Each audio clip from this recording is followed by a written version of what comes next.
Boterev munafe omulabi wa Bukedde TV webale nnyo webalire ddala nga bulijjo saawa weziwera bweziti kakati program Emeele Dagala ebegobye bumale ekutusibwako banafe aba Biva Organic and Natural Health Products abakolera products ez'enjawulo eziyambye ennyo obulamu bw'abantu okubeera nti busigala nga buli mu mbeera entuufu.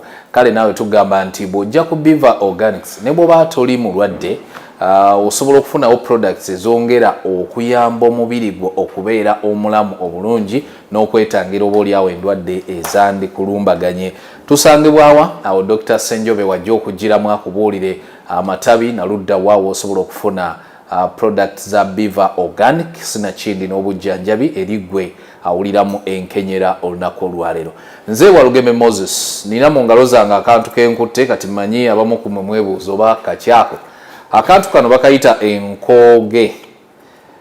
Nazzi kuno bwalabikanga nnyo mu bibira ebyaffe ebyabanga ebinene kati bye baatema ne bamalawo era osanga nga bwabbula ddala so nga ate Katonda yali abutuwadde nga ddagala erisobola okuyamba obulamu bw'omuntu era ensonga lwaki yabuteekawo. Naye tulina omukisa nti Biva Organic esobola okunoonyeza ebintu nga bino eby'omugaso eri obulamu bwe. Era leero tugenda kutegeera emigaso egya ekimera kino oba ekibala ekiyitibwa enkooge kisobola kuyamba kitya obulamu bwaffe okubeera nti bubeera bulungi. Awatali kumalira budde njagala nkukwasa omukugu Dr.Richard Ssenjobe. Dr. tukwaniriza nate. Kituufu. Banaffe abagoberera programu yaffe Emeele Dagala ku Bukedde TV 1 ne Bukedde TV 2 mukola kyamaanyi mwebale kutambula naffe mwebale kutwagala ng'oggyeko okutugoberera wabula n'okutwesiga. Abantu batwesiga ne bajja ne bafuna obujjanjabi ku Biva Organic atali omu abatali 10 wabula mu bungi. Kuba omwaka tusobola okufuna abantu abawera 6,000.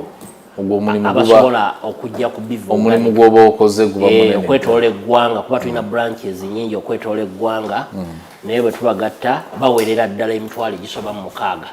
Kale nno gwe munaffe atugoberera ng'obadde gwe mulundi gwo ogusoose okutulaba. Puroguramu eno ebeerawo okusomesa obadde otya omulamu ng'okozesa obutonde obukwetoolodde omuli emmere, emiddo, ebibala. Abantu bangi babeerawo naye nga tebamanyi kukozesa butonde bubeetoolodde kusobola kubufunamu. Bo nga bubafunamu naye nga bo tebabufunamu. Abamu ne babutema ne babulinnyirira ne babwonoona because balowooza tebulina mugaso. N'ente awaka n'agijjamu amata n'agijjako obusa n'agimusa ennimiro n'etinta naye ate emmere gyevuddemu n'atamanya nteekateeka yaayo emuyambye etya n'atamanya birungo omubiri gwe bye gwetaaga okusobola okutambula obulungi. Biva Organic tukuyigiriza emmere eyo giteekateeka otya ogira otya ate era n'emiddo gijjamu otya eddagala. Ne tutakomaawo ate ne tukujjanjaba. Abantu bangi beetaaga obujjanjabi kuba endwadde nnyingi zibasumbuwa. Buli omu akukubira na nsonga ye na kizibu kikye. Oli akukubira ng'akubuuza bikwata ku ulcers n'agamba ulcers zimazeeko emyaka nkozesezza kino nakiri kigaanyi nkoze ntya oba okyakamaliriza kunnyonnyola oyo ate ow'ekiwanga nayo ne akuba.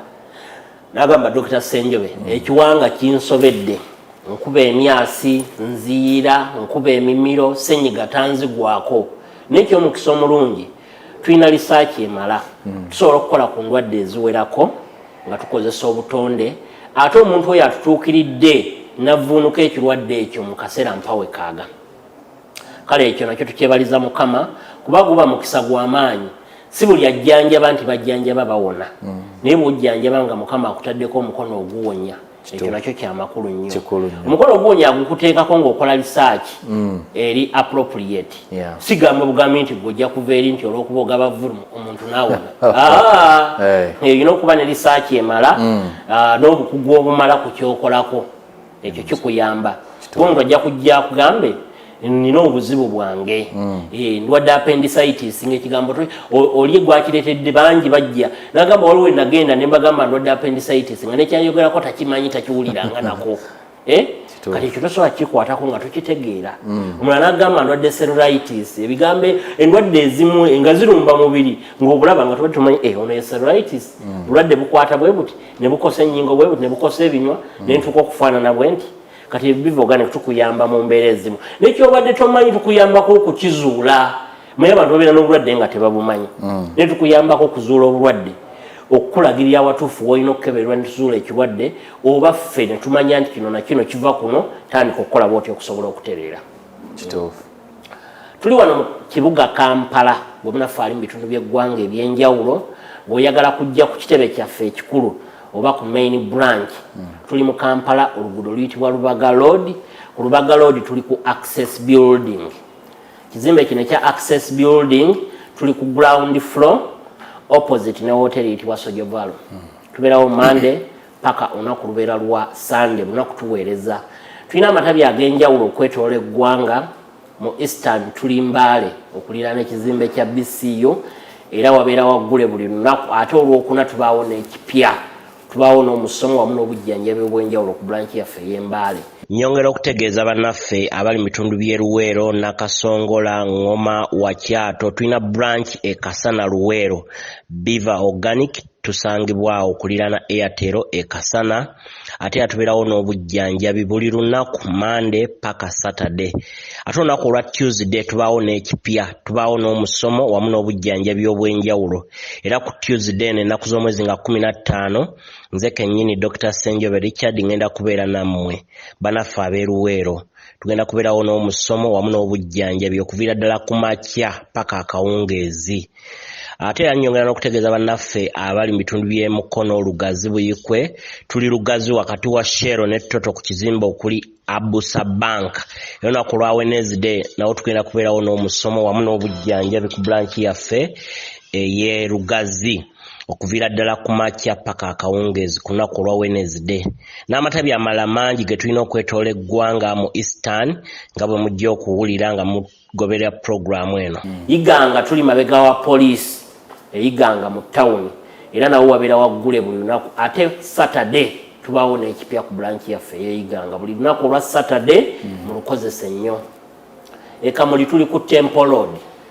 Kamuli tuli ku Temple Road abali Kamuli mu Busoga wabeera waggule nawo buli lunaku. N'Ejjinja tuli ku Busoga Mall okuliraana Jinja Central Market munaffe ali Ejjinja.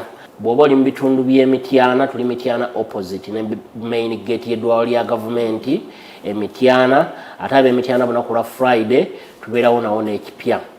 Amatabi mangi ge tulina okwetoola eggwanga. Emikutu gyaffe gyonna egya social media omuli Facebook, Twitter, omuli YouTube okozesa Biva Organic owandikamu Biva Organic n'osobola okutufuna. Okay. Dr. nga tugenda ku nkooge yaffe products za Biva Organic waliwo omukebe guno omunene. Tulina omukebe guyitibwa Gift Body Booster. Eno mmere emu ku mmere gye tukola ku Biva Organic enteeketeekere ddala yeyitibwa Gift Body Booster. Emmere neyamba ku bantu abaludde ku ddagala. Naddala abantu abaludde ku ddagala bali HIV positive obuji buno bubayamba okuboostinga immune system yaabwe. Abantu batera okutawanyizibwa ekizibu ky'okubanga alwala taba n'amaanyi takyanyirira ne bwali atagejja bw'okozesa Gift Body Booster akuyamba. Naawe atali mulwadde obuji buno bukuyamba okurejuvenatinga body system n'oba ng'olabika bulungi kyovola buyamba nnyo abaana abato naddala abo abakava ku mabeere bubayamba obutaddirira mu kukula kuba amabeere gabaalamu ebirungo ebibadde biwanirira omwana naye bwagavaako abamubaddirira bw'okozesa Gift Body Booster omwana asigala mwana mugimu taddirira ate bumuyamba n'obutalwalalwala n'okumwongerako ku mubiri n'aba ng'alabika bulungi. Buyamba n'abo abantu abatono ennyo era abaagala okwongera ku mubiri naturale obuji obwa Gift Body Booster.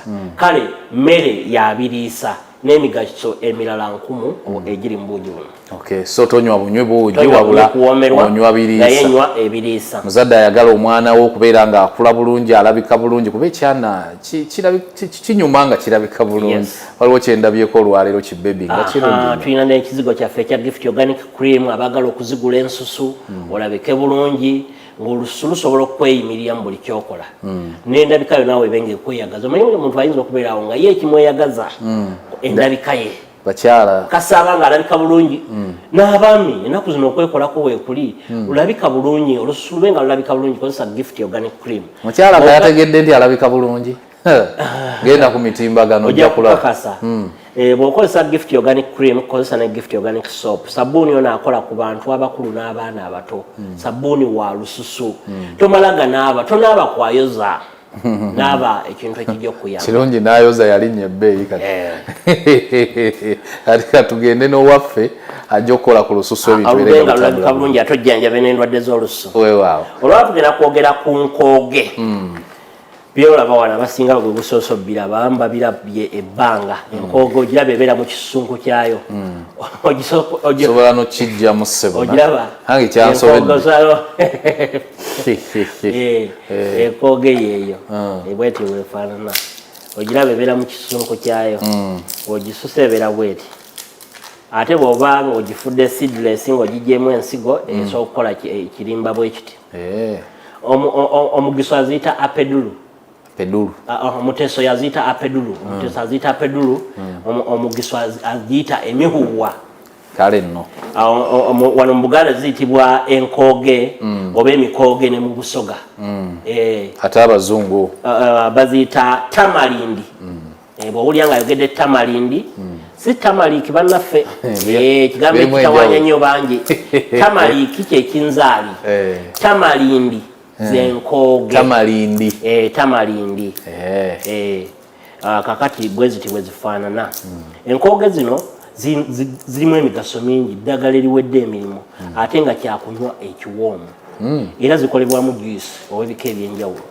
era ffe twakolamu ekipa eno eya tijje twagituma tijje tamalindi juice ewooma tijje tonic ewooma osobola okunywako n'ogamba abantu nti aya kintu kyenywedde leero tekikaawa nga bwensuubira ndozola kajuice okalaba manye eddagala twalimanyirira mu kuwooma mu kukaawa etanyweko kajuice kenkooge kalina akatunulamu ako naye nga kalungi akano onywera ddala alimu ekirungo kya vitamini A enkooge eyo olwa vitamini A gyeyina ekitegeeza kati ngifunye ogifunye emigaso vitamini A ogifunye kubanga eyamba ku maaso abantu abasinga tebakyalaba abamu balaba kifu awo kanywere ddala abamu balengera naye tebalaba muntu asobola okulengera nolaba naye sitalaba kati ekizibu ekyo ekyobutalaba kiva kubanga vitamini A buli wekendera mu mubiri gwo kireetera letina okugenda ng'enafuwa olutimbe lw'eriiso oluyitamu ekifaananyi